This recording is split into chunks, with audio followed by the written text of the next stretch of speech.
हरे कृष्णा। हरे कृष्ण। श्रीमद् भगवद गीता सत्संग क्लास में आप सभी लोगों का स्वागत है। हरे कृष्णा। सबसे पहले एज यूजुअल हम मंगलाचरण करेंगे। ओम अज्ञानतिमिरान्धस्य ज्ञानाञ्जनशलाकया उन्मिलितं येन तस्मै श्रीगुरवे नमः। श्रीचैतन्यमनोभीष्टं स्थापितं येन भूतले स्वयं रूपकदा मह्यं ददाति स्वपदान्तिकम्। वन्देऽहं श्रीगुरो श्रीयुतकमलं श्रीगुरून् वैष्णवांश्च श्रीरूपं साग्रजातं सहगणा रघुनाथान्वितं तं सजीवं साद्वैतं सावधूतं परिजनासहितं श्रीकृष्ण चैतन्य देवम् श्री राधा कृष्ण पादान् सह गणललिता श्री विशाखान्वितांश्च हे कृष्णा करुणा सिंधो दीनबंधो जगत्पते गोपेश गोपिका कांत राधा कांत नमोस्तुते। तप्त कांचन गौरांगी राधे वृंदावनेश्वरी वृषभानुसुते देवी प्रणमामि हरिप्रियै। वाञ्छा कल्पतरुभ्यश्च कृपा सिन्धुभ्येव च पतितानां पावनेभ्यो वैष्णवेभ्यो नमो नमः। जय श्री कृष्ण चैतन्य प्रभो नित्यानंद श्री अद्वैत गदाधर श्रीवासादि गौर भक्त वृंद। हरे कृष्णा कृष्णा कृष्णा हरे हरे हरे राम राम राम हरे हरे। हरे कृष्णा कृष्णा कृष्णा हरे हरे हरे राम राम राम हरे हरे। हरे कृष्णा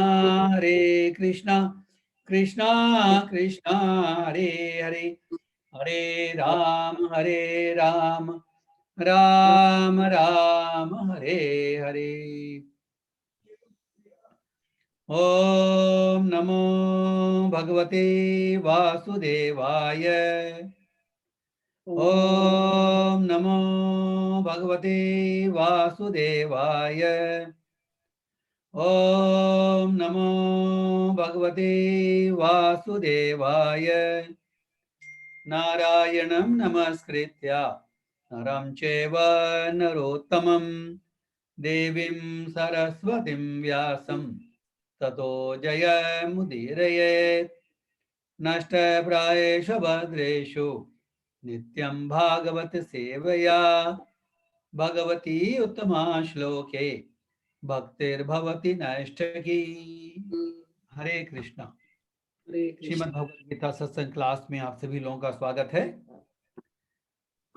विषय की तरह मैं आपसे प्रार्थना करता हूं सभी भक्त लोग मुझे आशीर्वाद दें ताकि इस भगवद गीता जैसे दिव्य विषय पर हम लोग चर्चा कर सकें। आज का टॉपिक आप सबको मालूम है, फिर भी एक बार हम रिपीट कर देते हैं। इन सब प्रश्नों का उत्तर हम श्रीमद् भगवद गीता में कुछ श्लोकों के माध्यम से देंगे, क्योंकि कुछ पहले जनरल चर्चा करेंगे, उसके बाद में भगवद गीता के 3 श्लोकों के माध्यम से इन सारे प्रश्नों का उत्तर देने की कोशिश करेंगे। और फिर देखेंगे हम कि देखिए वास्तव में जो भगवद गीता का जो ज्ञान है वो समझने के लिए या उसको ग्रहण करने के लिए पढ़ना और सुनना जरूरी है, लेकिन साथ में हमको कुछ भक्ति का नियम फॉलो करना पड़ता है, तभी हमको जो सारे संशय हमारे हैं तभी दूर होते हैं। मतलब ये जो ज्ञान जो है ये भगवत के अनुसार विज्ञान है। भगवान भी कह रहे हैं कि मैं तुम्हें ज्ञान और विज्ञान सहित तुम्हें मैं उपदेश दे रहा हूं। भगवद गीता भगवान ने कहा 7.2 में, अहम ते ज्ञानम स विज्ञानम है, ज्ञान और विज्ञान के तुम्हें उपदेश दे रहा हूं, शिक्षा दे रहा हूं। तो अनलेस हम इसके शिक्षा को अपने जीवन में उतारें, इसके अनुसार हम अपने जीवन को चलाने का प्रयत्न करें, तब तक हमको वास्तविक ज्ञान समझ में नहीं आ सकता। केवल पढ़ने और सुनने से हमारी बुद्धि में कुछ बातें आएगी, लेकिन सारे संशय नहीं जा सकते। हमारे मन में हमेशा कुछ न कुछ संशय रहते हैं, और सारे संशय जाने की जो विधि जो है वो केवल भगवान की भक्ति ही है, science of self realisation, science of God realisation. तो उसके बारे में हम थोड़ा चर्चा करेंगे। हरे कृष्णा। आज का जो सब्जेक्ट है, जो प्रश्न है इनफैक्ट, कि आत्मा परमात्मा एक है या अलग, क्योंकि इसमें कई मत मतांतर हैं। अपने भारतवर्ष में भी कई मत मतांतर हैं इसमें, अद्वैतवादी, द्वैतवादी, विशिष्ट अद्वैतवादी, विशिष्ट द्वैतवादी, बहुत सारे हैं। तो हमको ठीक समझ, भगवत गीता के माध्यम से ठीक से समझेंगे कि आत्मा और परमात्मा एक हैं या अलग अलग है। और अगर आत्मा परमात्मा की अंश है तो अलग गुण दोष कैसे, इसके बारे में हम चर्चा करेंगे। और जैसे कहा जाता है, इसमें बेसिक जो प्रॉब्लम है कि प्रारब्ध संचित कहां से हुआ, हमारे कर्म आत्मा खाते में क्यों आते हैं। हम कहते हैं कि भाई कोई भी काम परमात्मा की इच्छा के बगैर नहीं हो सकता, ये साधन सही बात है। हम कहते हैं परमात्मा की इच्छा के बगैर एक पत्ता भी नहीं हो सकता, ये सही बात है। लेकिन फिर भी कर्म आत्मा को, जीव को क्यों भोगने पड़ते हैं, परमात्मा क्यों नहीं, ये भी एक प्रश्न है। और यदि किसी परिस्थिति में कोई कर्म का भुगतान होता है तो जो कष्ट होता है वो शरीर को होता है या आत्मा को होता है। क्यों एक्सप्लेन किया है कि भाई शरीर तो आत्मा का आवरण मात्र है, आत्मा के बिना उसका अस्तित्व ही नहीं है, तो शरीर क्यों कष्ट भोगता है। तो कुछ प्रश्न हैं, इन सारे प्रश्नों का उत्तर हम भगवत गीता के 3 श्लोकों के माध्यम से देने की कोशिश करेंगे। उसके पहले एक जनरल चर्चा हम कर लेते हैं, इसका भूमिका हमारे हृदय में बिठाने के लिए। देखिए, हालांकि इसके बारे में हम श्लोक देखेंगे, लेकिन जो बेसिक इंफॉर्मेशन है वो ये है कि आत्मा परमात्मा का अंश है, और चूंकि आत्मा परमात्मा का अंश है, इसलिए आत्मा के गुण और परमात्मा के गुणों में फर्क नहीं है। क्वालिटेटिवली मीन्स गुणों के हिसाब से भगवान में, परमात्मा में और आत्मा में, जीव की आत्मा के गुण में अंतर नहीं है। इसको समझने के लिए हम ऐसा कह सकते हैं कि जैसे समुद्र का बहुत सारा जल होता है, उसके अगर एक बूंद लें तो उसका जो रासायनिक विश्लेषण करेंगे, केमिकल एनालिसिस करेंगे, तो वो सेम होगा जो समुद्र के जल का होगा। तो क्वालिटेटिवली, गुणात्मक रूप से समुद्र का जल का समुद्र और समुद्र के जल की एक बूंद क्वालिटेटिवली, गुणात्मक रूप से सेम है। तो आत्मा परमात्मा सेम है क्वालिटेटिवली, लेकिन जो समझने की बात है क्वांटिटेटिवली, मात्रा के रूप में देयर इज ह्यूज डिफरेंस।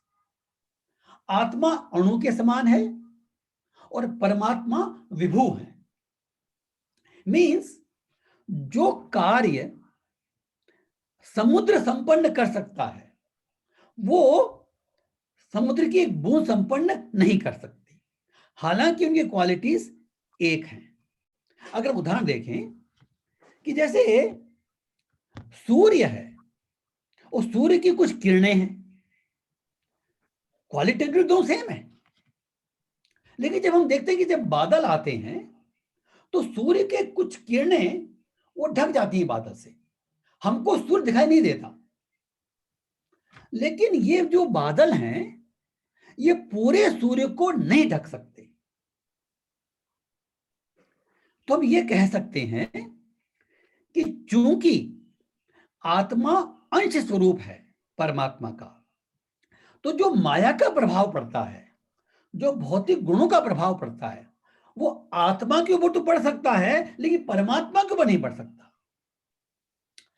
आत्मा भी स्वभावतः दिव्य है, परमात्मा भी स्वभावतः दिव्य है, लेकिन परमात्मा या भगवान वो कभी भी माया से प्रभावित नहीं हो सकते, क्योंकि वो माया के स्वामी हैं। भगवान की बहुत सारी शक्तियां हैं, उसमें एक जो उनकी अंतरंगा शक्ति है, इंटरनल एनर्जी, उससे उनका आध्यात्मिक जगत निर्माण होता है। एक उनकी जो बाह्य शक्ति है, एक्सटर्नल एनर्जी, उससे पूरा भौतिक जगत निर्माण होता है। और ये भगवान की भिन्न प्रकृति है, मीन्स ये भगवान से सेपरेटेड है। ये भगवान की एनर्जी है, लेकिन भगवान से अलग हुई हुई है। जो जीव शक्ति है, हम भी भगवान की शक्ति है। जो जीव, सारे जीव ये भगवान की शक्ति है। जैसे ये प्रकृति भी शक्ति है, जीव भी शक्ति है, परमात्मा का अंश है। लेकिन जो इसमें जो डिफरेंस है, इसका एक बहुत अच्छा विश्लेषण कठोपनिषद के एक श्लोक में आता है। उसमें कहा गया है, नित्यो नित्यानाम चेतनस चेतनानाम। नित्यो, जो नित्य एक पुरुष है, और नित्यानाम बहुत सारे नित्य पुरुष हैं। चेतनस चेतनानाम, बहुत सारे चेतन पुरुष हैं और एक चेतन पुरुष है। एक का उन्होंने अलग किया है। वो एक की क्या विशेषता है? एको बहुनाम यो विदधाति कामान। वो जो एक जो शक्ति है, जो परमेश्वर हैं, जो भगवान हैं, वो एक जो नित्य हैं और चेतन है, जैसा कि हम भी नित्य और चेतन हैं। लेकिन इन नित्य और चेतन आत्माओं में से एक जो सुप्रीम पर्सनैलिटी ऑफ गॉड है, जिसको हम कहते हैं परम भगवान, जो हैं वो बाकी सब चेतन आत्माओं की इच्छाओं की पूर्ति करते हैं, उनकी सप्लाई करते हैं। एको बहुनाम यो विदधाति कामान। तो जो बेसिक डिफरेंस है कि जो जीव है वो डिपेंडेंट है, वो स्वतंत्र नहीं है। लेकिन जो भगवान है वो स्वतंत्र हैं, वो कंप्लीटली इंडिपेंडेंट है। तो जो हमने आत्मा की ऑलरेडी देखी थी, चैप्टर 2 में हमने देखी है कुछ क्वालिटीज आत्मा की। वो अविनाशी है, शाश्वत है, अप्रमेय है, उसकी नहीं मृत्यु होती, न जन्म होता, अजन्मा है, नित्य है, शाश्वत है, पुरातन है, उसको शस्त्र नहीं काट सकता, उसको जल गीला नहीं कर सकता, वायु सुखा नहीं सकती, अग्नि जला नहीं सकती। ये सारे के सारे गुण जो आत्मा के कहे गए हैं वो परमात्मा के भी हैं। तो गुणात्मक रूप से कोई डिफरेंस नहीं है। लेकिन जैसा कि हम कह रहे हैं कि आत्मा एक अणु रूप में है, हम भगवान की शक्ति हैं, हम भगवान ने अपने अनुरूप ही हमको बनाया है, जीव शक्ति को। लेकिन जो उनकी इंडिपेंडेंस है वो सीमित है। हमको भी इंडिपेंडेंस दी है भगवान ने, क्योंकि भगवान के जीव जो है वो भगवान का स्वरूप है, हम कह सकते हैं, पर्टिकुलरली मनुष्य जीवन को। तो उसको एक माइन्यूट इंडिपेंडेंस दी गई है। लेकिन चूंकि वो सीमित है, वो लिमिटेड है, इसलिए वो भौतिक गुणों से प्रभावित होता है। और इस भौतिक गुणों के प्रभावित होने के कारण ही वो जन्म मृत्यु और संघर्ष करता रहता है इस शरीर के द्वारा। भगवान जो हैं वो कंप्लीटली दिव्य हैं, माया उनको टच नहीं कर सकती, क्योंकि माया के वो स्वामी हैं। जो भौतिक प्रकृति जिसको माया कहते हैं वो उनकी शक्ति है। तो energy always belongs to energetic. Energetic कौन है? भगवान है। उसी तरह से हम भी एनर्जी हैं, और एनर्जेटिक कौन है? भगवान है। लेकिन जो भौतिक प्रकृति है उसको हम अपरा प्रकृति कहते हैं, वो निकृष्ट प्रकृति है। और जो परा प्रकृति है, जो जीव है, उनको परा प्रकृति कहते हैं। हम श्रेष्ठ प्रकृति हैं क्योंकि हम इस अपरा प्रकृति का, मेटीरियल भौतिक एनर्जी का हम विदोहन करते हैं, शोषण करते हैं, उपयोग करते हैं। बिना जीव के इस भौतिक सृष्टि का कोई उपयोग नहीं है। तो जीव सृष्टि, जीव जो शक्ति जो है वो श्रेष्ठ है, लेकिन वो भगवान पर डिपेंडेंट है। तो इसलिए जीव शक्ति को तटस्था शक्ति कहा जाता है। तटस्था means marginal potency, neither independent nor dependent।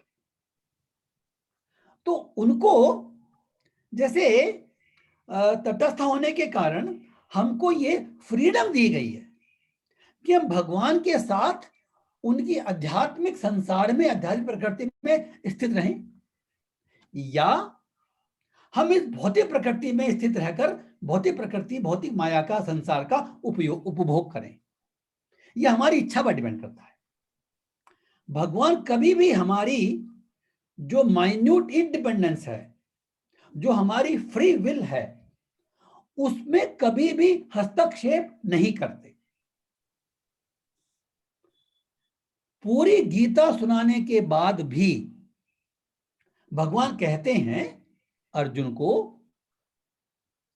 कि इदम ते ज्ञानम आख्यातम गुह्यात गुह्यतरम मया, कि मैंने तुमको इस भगवत गीता का जो ज्ञान है, जो गुह्य से गुह्य है, द मोस्ट कॉन्फिडेंट, वो मैंने तुमको ज्ञान विज्ञान सहित बता दिया। फिर क्या कहा? विमर्शेत अशेषेण यथेच्छसि तथा कुरु, कि जो मैंने कहा है उस पर तुम मनन करो। अशेषेण मीन्स कंप्लीट मनन करो, तुम्हारे मन में कोई डाउट नहीं रहे। फिर क्या कहते हैं? यथेच्छसि तथा कुरु, जैसी तुम्हारी इच्छा है वैसा करो। अर्जुन ने सवाल किया था कि मेरा कर्तव्य क्या है। उसका इनडायरेक्ट मतलब था कि मैं युद्ध करूं कि नहीं करूं। भगवान ने ये नहीं कहा कि तुम युद्ध करो। भगवान ने कहा कि मैंने जो तुमको ज्ञान देना था दे दिया, विज्ञान के सहित दिया। जो मैंने दिया उसको तुम मनन करो, विचार करो, और उसके बाद जो तुम्हारी इच्छा है वो करो। तो कहने का मतलब यह है, हम अपने एक्शन के लिए किसी भी हालत में, किसी परिस्थिति में भगवान को जिम्मेदार नहीं ठहरा सकते। तो फिर इस बात का क्या मतलब हुआ कि भाई उनकी इच्छा के बगैर पता नहीं हिलता? इसका मतलब यह हुआ कि जैसे हम कार में बिना पेट्रोल डाले उसको ड्राइव नहीं कर सकते। जब तक पेट्रोल रहेगा तब तो गाड़ी चलेगी, लेकिन वो गाड़ी कहां जाएगी, कैसे चलाएंगे उसको? नियमों का पालन करके, नियमों का उल्लंघन करके, सही रास्ते पर, गलत रास्ते पर, ये कौन निर्धारित करता है? ये ड्राइवर निर्धारित करता है, जो उसका चालक है। इसी तरह से हमको जो इस भौतिक संसार में जो हमको कार्य करने की शक्ति मिली है, जो पैराफर्नेरिया मिला है, हम आगे देखिए, आज इस चर्चा नहीं करेंगे। किसी भी कार्य को संपन्न करने के लिए 5 संयोग होने चाहिए, अदरवाइज काम संपन्न नहीं होगा। तो इन सब का संयोग उत्पन्न किया है भगवान ने इस भौतिक संसार में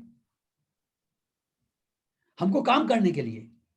लेकिन काम करने की चेष्टा तो हमको ही करनी पड़ेगी, और जो हमारी इच्छा होगी हम कर सकते हैं। और चूंकि एक बात इसमें और समझ लेते हैं, जो आगे श्लोक में भी देखेंगे, कि हर एक जीव को उसकी इच्छा के अनुसार, उसकी क्षमता के अनुसार, उसके कर्मों के अनुसार, जो प्रारब्ध के साथ जो शरीर मिलता है, उसके अकॉर्डिंग उसका कर्म क्षेत्र होता है। उसके कार्य करने का क्षेत्र सीमित भी हो सकता है, विस्तृत भी हो सकता है, लेकिन वो कार्य अपने क्षेत्र में ही कर सकता है। ये लिमिटेशन है उसकी। जैसे कुत्ते के शरीर में अगर कोई जीव है तो जिस तरह कुत्ता आचरण करता है और जिस हद तक वो जा सकता है वो उसका क्षेत्र है। मनुष्य का क्षेत्र उसे कहीं ज्यादा है, लेकिन फिर भी हम अभी भौतिक जीवन में हैं, इस भौतिक संसार में हैं, इस भौतिक संसार के नियमों में बंधे हुए हैं। वी कैन नॉट से कि हम भौतिक नियमों का उल्लंघन कर सकते हैं, लेकिन भगवान कर सकते हैं। भगवान पे भौतिक नियम लागू नहीं होते, क्योंकि भगवान के द्वारा बनाए गए हैं ये नियम। तो इसलिए जब हम भगवान की लीलाओं को, भगवान के एक्शंस को, जब हम भगवान की वाणी को समझने का प्रयत्न करें, तो अगर हम केवल अपनी बुद्धि का सहारा लेते हैं तो भगवान को इस भौतिक जगत में सीमित कर देते हैं। How can we do that?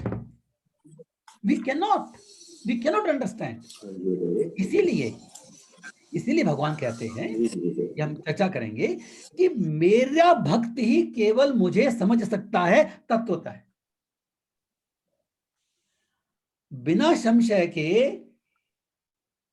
सारे संशयों को दूर करके अगर हमको भगवान को जानना है तो केवल भगवान की भक्ति द्वारा ही जाना जा सकता है, क्योंकि भगवान हमको जनाएंगे।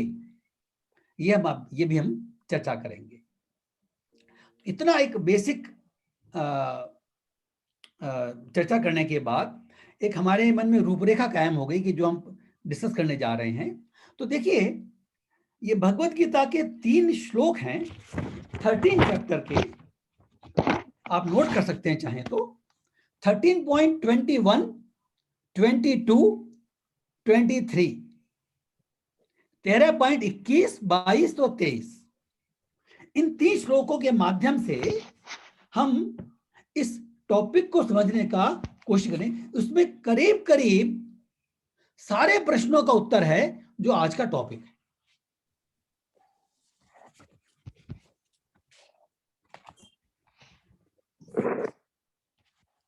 और जो आत्मा परमात्मा की बात है वो इसके पहले 30 चैप्टर में ही 230 श्लोक में, वो शॉर्ट चर्चा कर लेते हैं। दूसरे श्लोक में कहा गया है क्षेत्रज्ञ और क्षेत्र, इन 2 चीजों की चर्चा की गई है। क्षेत्र जो है, फील्ड जो है, हमारा शरीर है। हमें शरीर के माध्यम से हम कार्य करते हैं। और क्षेत्रज्ञ जो क्षेत्र को जानने वाला है, ज्ञाता, आत्मा, ये कौन जानता है कि मैं ये कार्य कर रहा हूं? मैं पना है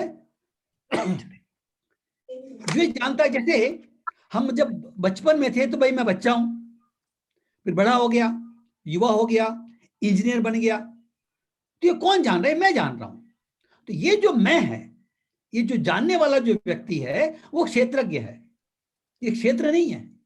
ये क्षेत्र तो परिवर्तित होता रहता है, हमने भगवद गीता में देखा ऑलरेडी। इसकी जो स्टेज है, कभी बच्चा है, कभी बड़ा है, कभी बीमार है, किसी इंजीनियर के वेश में है, किसी डॉक्टर के वेश में है, कभी ड्राइवर बन रहा है, कभी पिता बन रहा है, कभी पुत्र बन रहा है, कभी पति बन रहा है। बहुत सारे रूप है, लेकिन हर रूप में उसको मालूम है कि ये मैं हूं। तो इस क्षेत्र को, हमारे इस शरीर रूपी क्षेत्र को जानने वाला क्षेत्रज्ञ आत्मा है। तो ये तो हम हो गए। और नेक्स्ट में कहा गया है कि हे भरतवंशी, तुम्हें ज्ञात होना चाहिए कि मैं भी, भगवान अपने लिए कह रहे हैं, मैं भी समस्त शरीरों में ज्ञाता भी हूं, और इस शरीर और इस ज्ञाता को जान लेना ज्ञान कहलाता है। देखिए, भगवान भी क्षेत्रज्ञ हैं, लेकिन वो परम क्षेत्रज्ञ हैं। हम क्षेत्रज्ञ हैं, हम ज्ञाता हैं अपने शरीर के। इनफैक्ट जो हमारा पुत्र है वो अपने मन में क्या सोच रहा है, या उसके शरीर में कहां फीलिंग है, हालांकि वो मेरा प्रिय है, हमारी आसक्ति है उसमें, लेकिन उसके शरीर में, उसके मन में, उसकी बुद्धि में जो विचार हैं, जो फीलिंग है, जो कुछ कष्ट है, सुख है, वो मैं नहीं अनुभव कर सकता। मैं उसके शरीर का ज्ञाता नहीं हूं। लेकिन मेरे शरीर में अगर कोई कष्ट होता है, सुई चुभती है, तो मुझे मालूम पड़ेगा कि सुई चुभ रही है। तो मैं अपने शरीर का ज्ञाता हूं, दूसरे के शरीर का ज्ञाता नहीं हूं। लेकिन भगवान परमात्मा रूप में हर शरीर के ज्ञाता हैं, तो वो परम क्षेत्रज्ञ हैं। और जो जीव जो है वो एक पर्टिकुलर शरीर का क्षेत्रज्ञ है। हम एक अपने इस शरीर रूपी क्षेत्र को जानने वाले हैं, और परमात्मा सारे शरीर रूपी क्षेत्रों को जानने वाले हैं, जितने भी जीव योनियां। Absolutely nothing is hidden from him. हर जीव में आत्मा के साथ में परमात्मा रहती है। इन सब बातों का पुष्टिकरण अब हम 3 श्लोकों में देखते हैं। हम भी देखेंगे कि हमको शरीर क्यों प्राप्त होता है, सुख दुख क्यों मिलता है, कौन भोगता है। ये सारे जो प्रश्न आज के हैं वो हम इस आज के इन 3 श्लोक माध्यम से चर्चा करने की कोशिश करेंगे। जो श्लोक नंबर 21 है वो कहा गया है, कार्य कारण कर्तृत्वे हेतु प्रकृति उच्यते पुरुष सुख दुखानाम भोक्तृत्वे हेतु उच्यते। प्रकृति, प्रकृति मीन्स संसार, समस्त भौतिक कारणों और कार्यों की हेतु कही जाती है, और जीव पुरुष आत्मा इस संसार में विविध सुख दुख के भोग का कारण कहा जाता है। संसार के कारण सुख दुख होते हैं, लेकिन भोगते हम हैं। देखिए, इसको हम ठीक समझ में नहीं आएगा, इसका प्रपोर्ट पढ़ते हैं। जीवों में शरीर और इंद्रियों की विभिन्न अभिव्यक्तियां प्रकृति के कारण हैं, क्योंकि हम देखते हैं कि जीव अलग तरह के होते हैं, हर एक अलग चेतना होती है, और 84 लाख योनियां हैं, सबके अलग अलग प्रकार के शरीर होते हैं, सबके अलग चेतना होती है। एक योनि में भी सबके अलग चेतना होती है। कुल मिलाकर 84 लाख योनियां हैं। ये सब प्रकृति जन्य हैं, ये प्रकृति के द्वारा दी गई हैं 84 लाख योनियां। जीव के विभिन्न सुखों से ये योनियां मिलती हैं। इस प्रकार उस शरीर या इस शरीर में रहने वाले की जो इच्छा करता है, उसे जब उसे विभिन्न शरीर प्राप्त होते हैं। मीन्स जो हमारी इच्छाएं हैं, जिस प्रकार का सुख भोगने की इच्छा है, और जो हमारे कर्म हैं, उनके अनुसार हमको जीव योनि प्राप्त होती है। जब उसे विभिन्न शरीर प्राप्त होते हैं तो वह विभिन्न प्रकार के सुख और दुख भोगता है। हर जीव में, हर जीव की योनि में अलग प्रकार का सुख दुख है। उसके भौतिक सुख दुख उसके शरीर के कारण होते हैं, स्वयं उसके कारण नहीं। तो जो हम भौतिक सुख दुख भोगते हैं वो हमारे शरीर के कारण है, आत्मा के कारण नहीं है।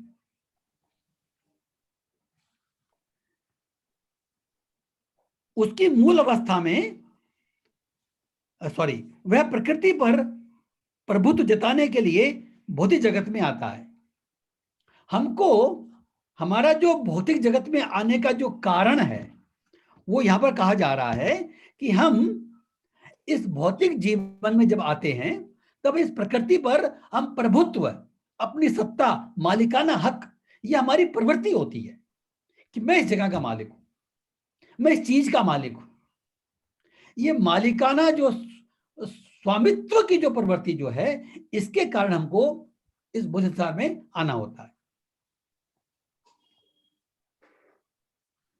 वैकुंठ लोग शुद्ध हैं, किंतु भौतिक जगत में प्रत्येक व्यक्ति विभिन्न प्रकार के शरीर सुखों को प्राप्त करने के लिए कठिन संघर्ष में रत रहता है। तो इस भौतिक संसार में अगर वो सुख प्राप्त करना होता है तो हमको संघर्ष करना पड़ता है।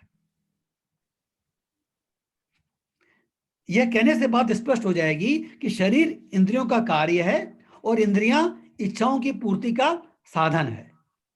यह शरीर तथा हेतु रूप इंद्रियां प्रकृति द्वारा प्रदत्त है, जैसा कि अगले श्लोक से स्पष्ट हो जाएगा। जीव को अपनी पूर्व आकांक्षा और कर्म के अनुसार परिस्थितियों के वश वरदान या शाप मिलता है। मीन्स अपने पूर्व आकांक्षा और कर्म के अनुसार उसको विभिन्न प्रकार की योनियां मिलती है। नेक्स्ट श्लोक में देखेंगे, श्लोक 22 जो है उसमें हम देखेंगे, पुरुष प्रकृतिस्थो ही भुंक्ते प्रकृति जान गुणान कारणम गुण संगोस्य सदसत योनि जन्मसु। इस प्रकार जीव प्रकृति के तीनों गुणों का भोग करता हुआ प्रकृति में जीवन बिताता है। यह उस प्रकृति के साथ उसकी संगति के कारण है। इस तरह उसे उत्तम और अधम योनियां मिलती रहती है। तो जो उत्तम और अधम योनियां जो मिलती है उसमें से कारण बताया है कि हम इन गुणों का भोग करते हैं और प्रकृति में जीवन बिताते हैं।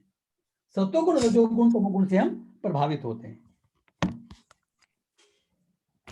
तो ये सब कहा गया है, आगे जाकर कहा गया है कि भौतिक इच्छा के वशीभूत हो, कभी उसे देवता रूप में, कभी मनुष्य रूप में, कभी पशु रूप में, कभी पक्षी रूप में, कभी कीड़े, जल जंतु, संत पुरुष, कभी खटमल के रूप में जन्म लेना होता है। बहुत सारी योनियां गिना दी। यह क्रम चलता रहता है और प्रत्येक परिस्थिति में जीव अपने को परिस्थितियों का स्वामी मानता रहता है, जबकि वो प्रकृति के वश में होता है। हमने अपने आप को मालिक मानते हैं कि मैं ये कर सकता हूं, लेकिन वो हमेशा प्रकृति के वश में होता है। प्रकृति के गुणों को वो लांघ नहीं सकता। अब जो नेक्स्ट श्लोक है उसमें परमात्मा की बात कही गई है। उपद्रष्टानुमंता च भर्ता भोक्ता महेश्वर परमात्मेति चाप्युक्तो देहेऽस्मिन् पुरुषः परः। तो भी इस शरीर में एक अन्य दिव्य भोक्ता है जो ईश्वर है, परम स्वामी है, साक्षी है और अनुमति देने वाले के रूप में विद्यमान है और जो परमात्मा कहलाता है। हमने आत्मा का देखा और परमात्मा का देखा। आत्मा जो है भौतिक गुणों के संग के कारण इस भौतिक जगत में प्रभुत्व, स्वामित्व जताने की प्रवृत्ति के कारण इस संसार में आता है और अपने कर्म के अनुसार, अपनी इच्छाओं के अनुसार उनकी पूर्ति के लिए ये प्रकृति जो भगवान की अध्यक्षता में कार्य करती है, ये जो नियम बनाए हैं वो भगवान ने बनाए हैं। तो प्रकृति हमारे लिए एक पर्टिकुलर शरीर का इंतजाम करती है। जो परमात्मा जो है उसमें कहा गया है उपद्रष्टा, साक्षी, अनुमंता, अनुमति देने वाला, भर्ता, स्वामी, भोक्ता, परम भोक्ता, महा ईश्वर, परमेश्वर, परमात्मा, परमात्मा। तो ये परमात्मा के बारे में कहा गया है कि वो ईश्वर है, परम स्वामी है, साक्षी है और अनुमति देने वाला है। वह जो परमात्मा कहलाता है। तो यहां पर हम तात्पर्य पढ़ेंगे। यहां पर तात्पर्य में कहा गया है कि जीवात्मा के साथ निरंतर रहने वाला परमात्मा परमेश्वर का प्रतिनिधि है। वह सामान्य जीव नहीं है। भगवान कहते हैं कि प्रत्येक शरीर में परमात्मा रूप में विद्यमान है। वे जीवात्मा से भिन्न है, पर है, मीन्स श्रेष्ठ हैं और दिव्य हैं। जीवात्मा किसी विशेष क्षेत्र के कार्यों को भोगता है, मीन्स जो जीवात्मा जिस शरीर में होता है केवल उसी कार्यों को भोगता है, लेकिन परमात्मा किसी सीमित भोक्ता के रूप में या शारीरिक कर्मों में भाग लेने के लिए विद्यमान नहीं रहता। परमात्मा हमारे कर्मों में भाग नहीं लेते, सीमित भोक्ता के रूप में भाग नहीं लेते।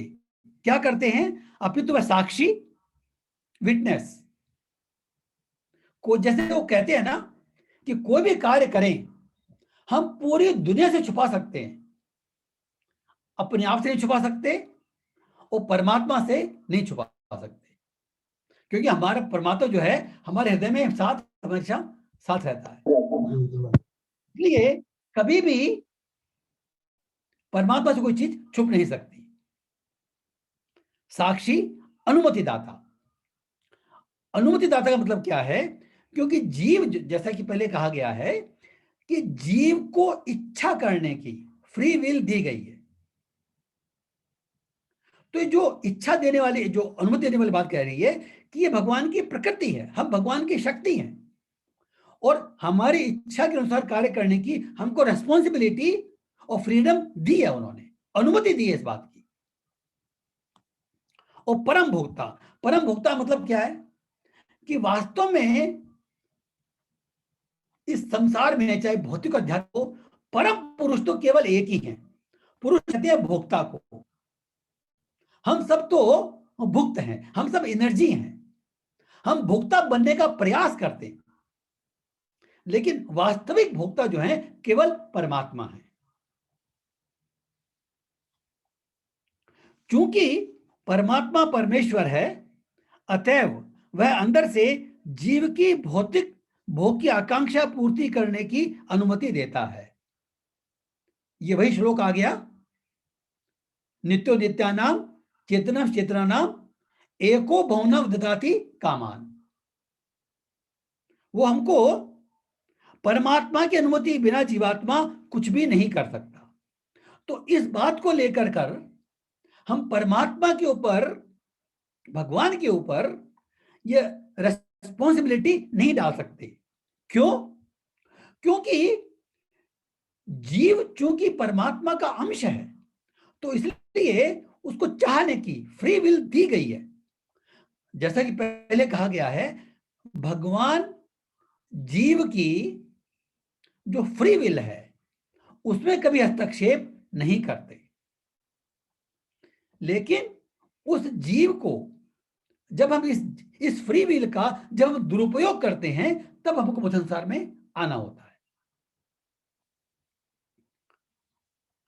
तथ्य यह है कि प्रत्येक जीव परमेश्वर का नित्य अंश है और दोनों मित्र रूप में घनिष्ठतापूर्वक संबंधित है। परमात्मा कभी भी आत्मा का साथ नहीं छोड़ता, चाहे आत्मा किसी भी जीव में हो, घनिष्ठ मित्र है। हम पहचान या नहीं पहचान कोई बात नहीं है, हमने पहले देखा है श्लोक, हम यह देखेंगे चैप्टर 5 में। भोक्तान तपसा सर्वलोक महेश्वरम सुहृदम सर्वभूतानाम ज्ञात्वा माम शांति मृच्छति। भगवान सब जीवों के सुहृद हैं।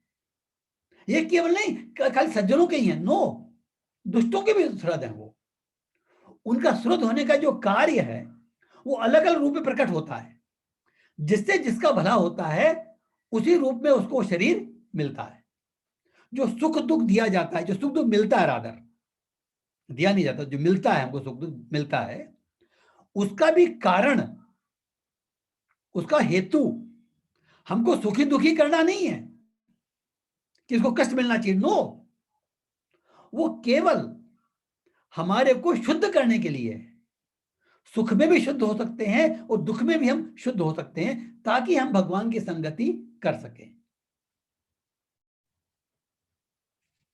जीव, देखिए, जीव में परमेश्वर के आदेश को अस्वीकार करने की, प्रकृति पर प्रभुता जताने के उद्देश्य से फ्रीडम सब प्रकार करने की प्रवृत्ति पाई जाती है। और क्योंकि उसमें प्रवृत्ति होती है इसलिए उसको तटस्था शैती कहते हैं। वो भौतिक जगत में भी रह सकता है और अध्यात्म जगत में भी रह सकता है। जब तक, यह आप ध्यान सुनिए, जब तक जीव भौतिक स्थिति द्वारा बद्ध रहता है, जब तक हम इस बद्ध जीवन जी रहे हैं भौतिक शरीर में, तब तक परमेश्वर मित्र रूप में परमात्मा की तरह उसके भीतर रहते हैं। जब तक हमारा ये भौतिक शरीर है किसी भी जीव योनि में, तो परमात्मा मेरे साथ रहते हैं। तब तक परमेश्वर मित्र रूप से परमात्मा की तरह उसके भीतर रहते हैं। जिससे, क्यों रहते हैं? जिससे उसे आध्यात्मिक शक्ति में वापस ले जा सके। भगवान की इच्छा है कि हर जीव उनके साथ आध्यात्मिक लोक में रहे। ये भौतिक लोक जो है, ये जो भौतिक संसार है, ये हमारे रहने की जगह नहीं है वास्तव में। लेकिन भगवान उसे आध्यात्मिक शक्ति में वापस ले जाने के लिए सदैव उत्सुक रहते हैं, लेकिन अपनी अल्प स्वतंत्रता, माइन्यूट फ्रीडम के कारण जीव निरंतर आध्यात्मिक प्रकाश की संगति ठुकराता है। हम नहीं चाहते भगवान की संगति करना, हम उसको नजरअंदाज करते हैं। इसलिए कहते हैं कि जब कोई व्यक्ति गलत कार्य करता है तो उसकी आत्मा से आवाज आती है, अंतरात्मा से आवाज आती है। जब भी कोई चोर चोरी करता है या कोई किसी की अपराध करता है, उसके अंदर से उसको मालूम रहता है कि मैं गलत कर रहा हूं। ये कौन बताता है उसको? ये उसकी अंतरात्मा, ये उसकी भगवान बताती है।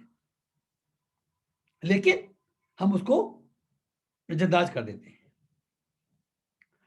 स्वतंत्रता का यह दुरुपयोग ही बद्ध प्रकृति में उसके भौतिक संघर्ष का कारण है। तो हम जो संघर्ष कर रहे हैं इस भौतिक जीवन में, हम जो संघर्ष कर रहे हैं, जो सुख दुख भोग रहे हैं, ये किसके कारण है? हमारे इस माइन्यूट फ्रीडम का दुरुपयोग हम करते हैं, इसलिए हमारे साथ ऐसा हो रहा है। अतएव भगवान निरंतर बाहर और भीतर से आदेश देते रहते हैं। बाहर और भीतर से कैसे? सुनिए।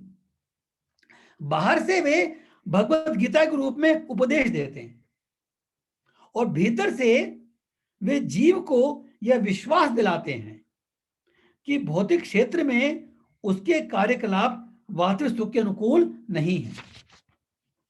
उनका वचन है, इसे त्याग दो और मेरे प्रति श्रद्धा करो, तभी तुम सुखी होंगे। इस प्रकार जो बुद्धिमान व्यक्ति परमात्मा में अथवा भगवान में श्रद्धा रखता है, वह सच्चिदानंदमय जीवन की ओर प्रगति करने लगता है। तो ये देखिए, ये जो 3 श्लोक हमने देखे प्रकृति के बारे में, जीव के बारे में और परमात्मा के बारे में, 3 श्लोक, ये एक तरह से पूरे वेदों का सार है। जब हम कहते हैं ना कि जो भगवत गीता है वो संपूर्ण वेदों का सार है, कुछ इस तरह की बात भगवान चैप्टर 15 में भी कहेंगे, लास्ट 2-3 श्लोकों में। वो आज हम नहीं देखेंगे, लेकिन हम सिर्फ ये समझना, हमको जो समझना चाहिए वो केवल यही समझना चाहिए कि हमारे जो बेसिक, हम कहते हैं ना कि जो बेसिक प्रॉब्लम है वो हमारे इस संसार में, इस भौतिक संसार को भोगने की, इस भौतिक संसार में सुख प्राप्त करने की जो इच्छा है, उसी के कारण हमको बद्ध जीवन प्राप्त हुआ है। इसीलिए ऐसा कहते हैं कि अगर हमको इस भौतिक संसार में आना है तो जो हमारी शुद्ध स्थिति है ना, जो हमारी शुद्ध स्थिति है वो क्या है? जब आध्यात्मिक लोक में, भगवान के धाम में जब जीव निवास करता है तो सारे जीव भगवान की भक्ति करते हैं, भगवान की सेवा करते हैं, और इस सेवा के कारण, भक्ति के कारण सारे जीव परम सुखी रहते हैं हमेशा। इस सुख की हम चर्चा नहीं करेंगे, बार बार बहुत बार कर चुके हैं। वहां किसी प्रकार की कुंठा नहीं है। लेकिन जब हमारी इच्छा, क्योंकि इच्छा करने की फ्रीडम भगवान ने दी है, अब कोई ये कह सकता है कि इच्छा क्यों दी, इच्छा नहीं देते तो भाई फिर तो हम लोग मशीन बन जाते, रोबोट बन जाते। अगर भगवान हमको प्रोग्राम कर देते ना तो फिर जीव नहीं रहते, तो मशीन हो गई। अब रोबोट को प्रोग्राम कर दो, फिर कह दो रोबोट तो हंस तो हंसेगा, तो रोएगा, तो इसमें क्या मजा है? What is the use of that robot? तो भगवान ने वो रोबोट नहीं बनाया है, भगवान ने वो जीव बनाया है।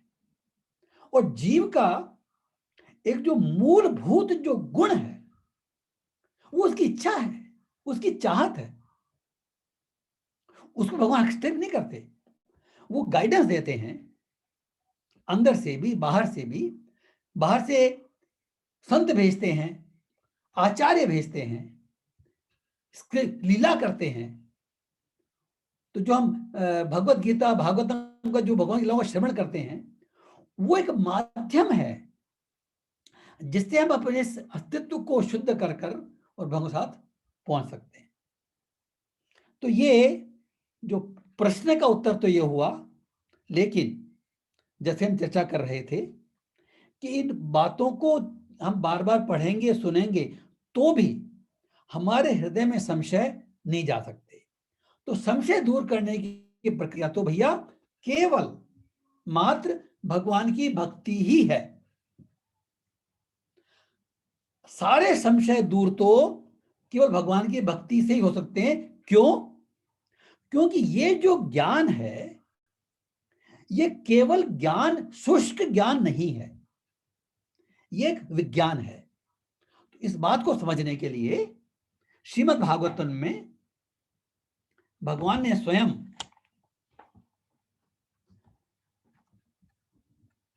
हमारे सूत गोस्वामी और शौनक ऋषि जो चर्चा कर रहे हैं भागवतम में, उसमें ये हृदय के संशय कैसे दूर होते हैं, इसके विषय में एक सीरीज बताई गई है, कैसे हम दूर करेंगे इन संशयों को। तो जो रियल जो ज्ञान प्राप्त करने की जो विधि है, वो तो केवल भक्ति ही है। बाकी भी योग पद्धतियां होती है, ऐसा नहीं कि ज्ञान प्राप्त नहीं होता, लेकिन आज के जमाने में, इस कलयुग के जमाने में, बाकी जैसे भगवत में जो पद्धति बताई गई, ध्यान योग, कर्म योग, ज्ञान योग, वो हमारे लिए बहुत डिफिकल्ट है। अगर कोई चाहता तो करे, उसमें कोई ऑब्जेक्शन नहीं है, लेकिन भगवान की भक्ति की जो प्रक्रिया है वो बहुत सिंपल है और इस कलयुग के समय के लिए अनुकूल है। तो ये कहा जा रहा है, ये श्रीमद् भागवतम कैंटो 1 स्कंद 1 चैप्टर 2 अध्याय 2 श्लोक नंबर 17 से हम पढ़ेंगे। 4-5 श्लोक हैं, वो सीरीज बताई गई है कि कैसे हमारे संशय दूर होते हैं। तो चैप्टर जो 17 श्लोक है वो देखते हैं। शृण्वताम स्वकथा कृष्ण पुण्य श्रवण कीर्तन हृदयंतस्थो हे भद्राणि विधुनोति सुरसताम। प्रत्येक हृदय में परमात्मा स्वरूप स्थित तथा भक्तों के उपकारी भगवान श्री कृष्ण उस भक्त के हृदय में, किस भक्त के हृदय में? उस भक्त के हृदय में भौतिक भोग की इच्छा हटाते हैं। किसकी इच्छा हटाते हैं? जिसने उनकी कथाओं को सुनने में रुचि उत्पन्न कर लिया। सिंपल बात, भगवान की कथा सुनने में अगर हमने रुचि उत्पन्न कर ली,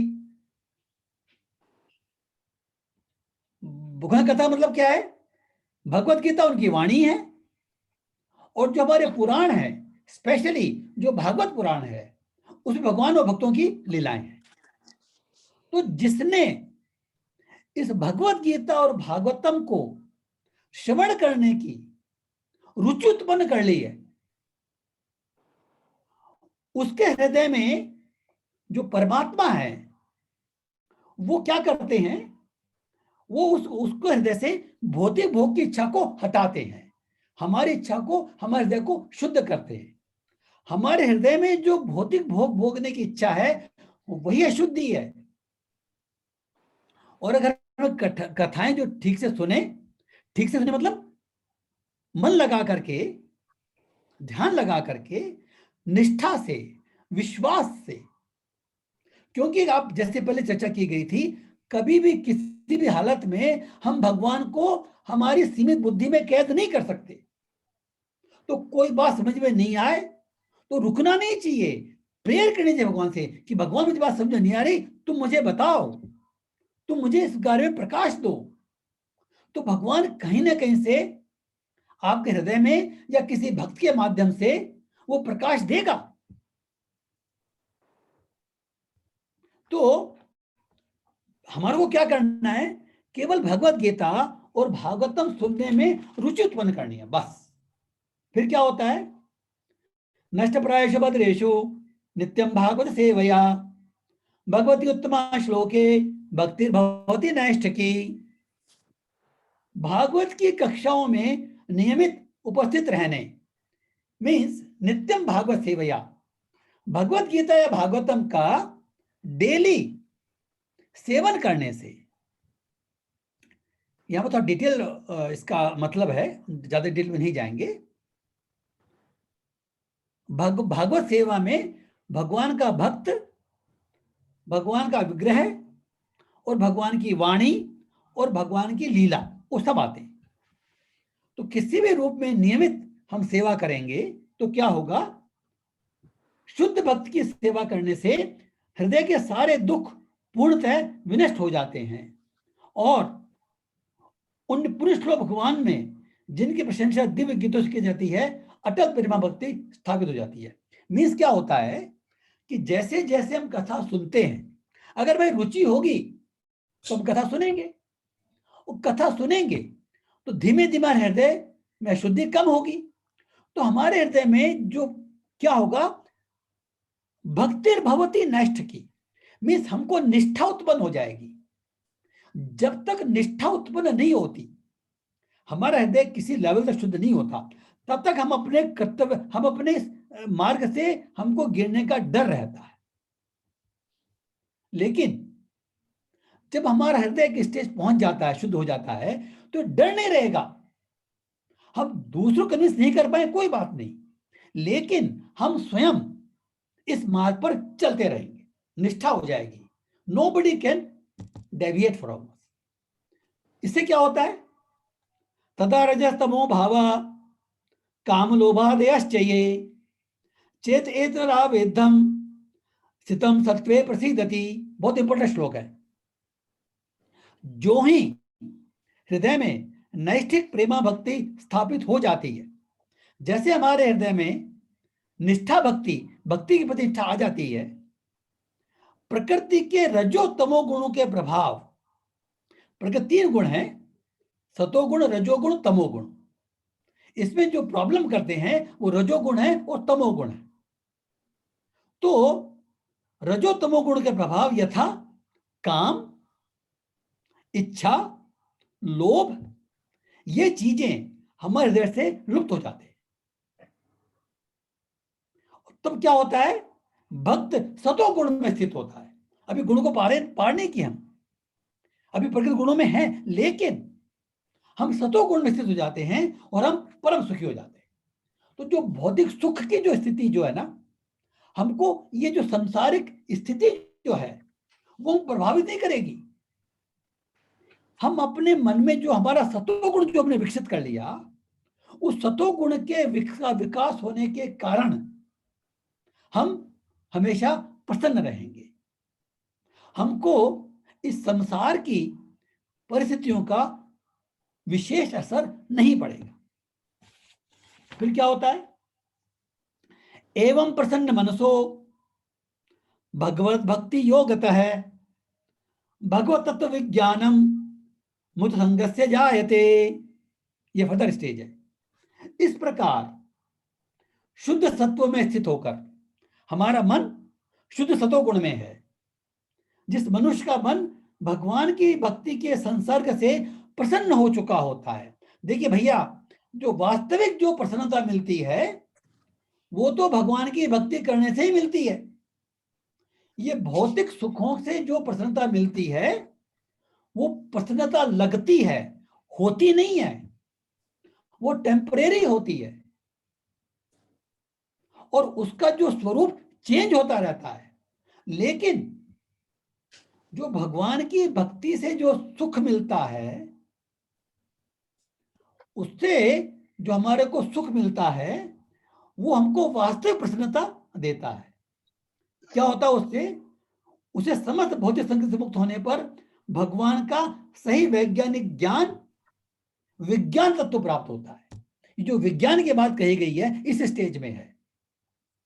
जब हम प्रसन्न हो जाएंगे, वास्तविक प्रसन्न हो जाएंगे, तब भगवान की भक्ति के कारण हमको विज्ञान तत्व हासिल होगा, वैज्ञानिक ज्ञान, व्यवहारिक ज्ञान, थ्योरेटिकल नहीं।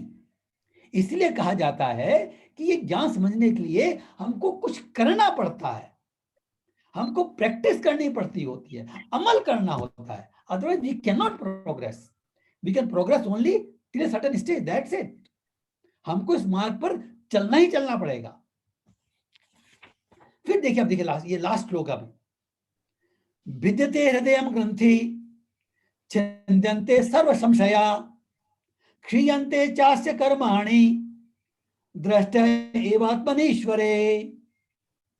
ये जो हृदय की गांठ बिध जाती है, हमारे हृदय में ग्रंथि है, हमारे हृदय में जड़ और चेतन की ग्रंथि रहती है बहुत आगे तक। हमारा शरीर जड़ है, हमारी आत्मा वास्तविक चेतन है। हमने अपने आप को ये जड़ शरीर माना हुआ है, ये ग्रंथि है, ये गांठ है। ये गांठ खुल नहीं सकती, लेकिन ये बिध जाती है, मीन्स इसलिए कट जाती है। जब हमारा मन भगवान की शुद्ध भक्ति से प्रसन्न होकर भगवान के विज्ञान तत्व को जान लेता है, भगवान के विज्ञान तत्व को जान लेता है, तब हमारे हृदय के ये ग्रंथि ये बिध जाती है, मीन्स कट जाती है। इस ग्रंथि को कोई खोल नहीं सकता, लेकिन काट सकते हैं।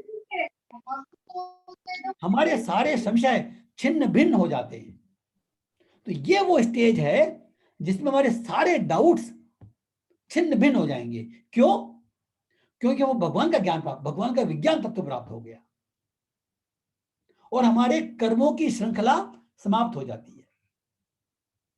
कर्मों की श्रृंखला समाप्त होने का मतलब क्या है? हमारा भौतिक अस्तित्व समाप्त हो जाता है और हमको अपने आध्यात्मिक, शुद्ध आध्यात्मिक अस्तित्व की प्राप्ति हो जाती है। हमको अपने शुद्ध स्वरूप की अनुभूति हो जाती है। हर एक जीव का एक शुद्ध स्वरूप है, आध्यात्मिक स्वरूप है। वो आपको हमको मालूम नहीं है अभी, लेकिन जब हमारे ये जो जिस प्रोसेस को हम फॉलो कर रहे हैं, ये प्रोसेस जब पूरा होगा तो हमारे हृदय की हृदय ग्रंथि बिध जाएगी, कट जाएगी और हमको अपने स्वरूप की प्राप्ति होगी, उस स्वरूप में जिस स्वरूप में हम हमेशा भगवान की सेवा में रत रह सकते हैं।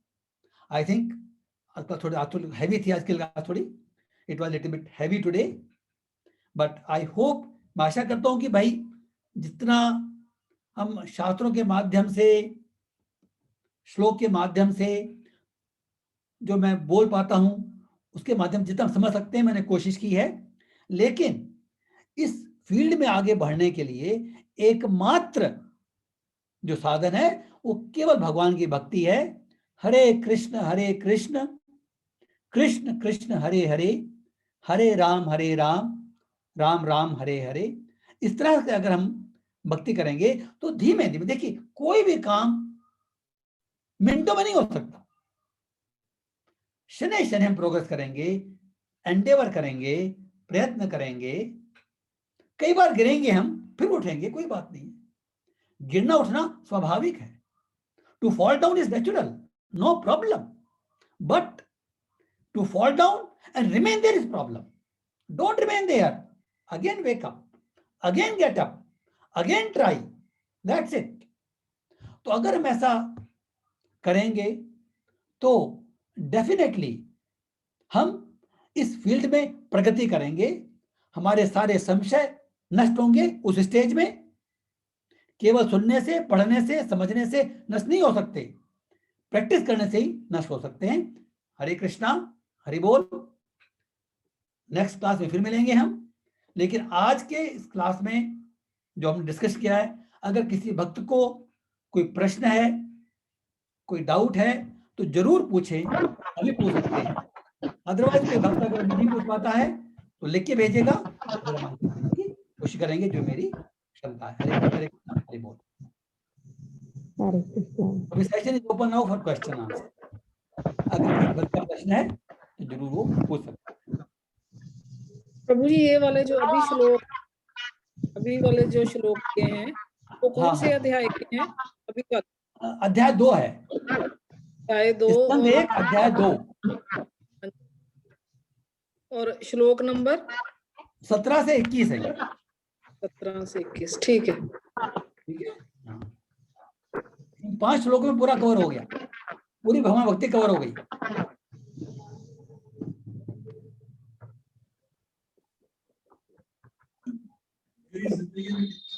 हरे कृष्णा। और कोई अगर डाउट है तो पूछ सकते हैं। हाँ जी, हरे कृष्णा।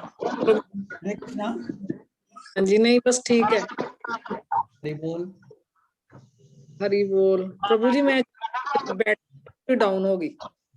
हाँ okay okay, no problem, you can Hare Krishna. Switch off. Hare Krishna. तो अगर किसी पर डाउट तो पूछिए, 2 मिनट वेट करेंगे, अदरवाइज हरे कृष्ण कृष्ण कृष्ण हरे हरे, हरे राम राम राम हरे हरे, हरे हरे कृष्णा।